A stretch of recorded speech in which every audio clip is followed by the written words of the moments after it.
بسم اللہ الرحمن الرحیم۔ السلام علیکم۔ دینی مسائل میں خوش آمدید کہتا ہوں۔ میری آج کی اس ویڈیو کا موضوع نعرہ تکبیر، نعرہ رسالت اور نعرہ حیدری لگانے کا کیا حکم ہے اور یہ کن کن موقعوں پر لگانا چاہیے۔ تو چلیے ناظرین، چلتے ہیں اس ویڈیو کی تفصیل کی جانب۔ ناظرین، آج کا سوال یہ ہے کہ السلام علیکم۔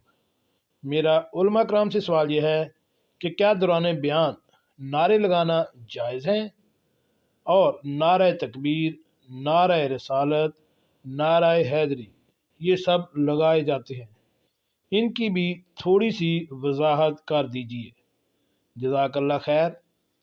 تو ناظرین، سوال کا جواب یہ ہے کہ واضح رہے کہ ہر وہ نعرہ جس سے کسی خلاف شرع امر کی تائید و تاکید ہوتی ہو، یا تعصب اور قوم پرستی پر مشتمل ہو، یا اس سے فتنہ پھیلنے کا اندیشہ ہو، ایسا نعرہ لگانا جائز نہیں ہے۔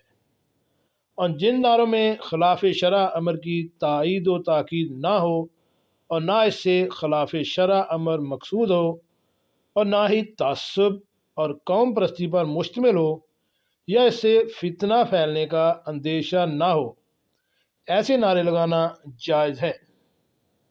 نعرہ تکبیر، اللہ اکبر لگانا جائز ہے، اس میں شرعاً کوئی خرابی نہیں ہے۔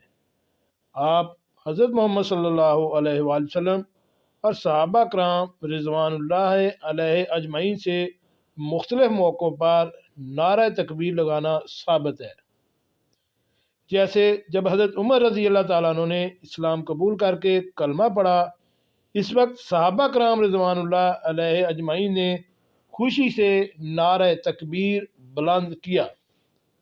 اس طرح ہجرت کے موقع پر جب رسول اکرم صلی اللہ علیہ وآلہ وسلم مدینہ منورہ پہنچے تو مسلمانوں نے آپ صلی اللہ علیہ وآلہ وسلم کو دیکھ کر اللہ اکبر کے نعرے بلند کیے۔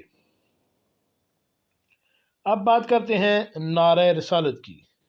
نعرہ رسالت یا رسول اللہ اور نعرہ حیدری یا علی کی شریعت میں کوئی اصلیت نہیں ہے، اور ان نعروں میں فساد عقیدہ کا پہلو بھی موجود ہے، اس لیے یہ نعرے لگانا بدعت ہے، جس سے بچنا بہت ہی ضروری ہے۔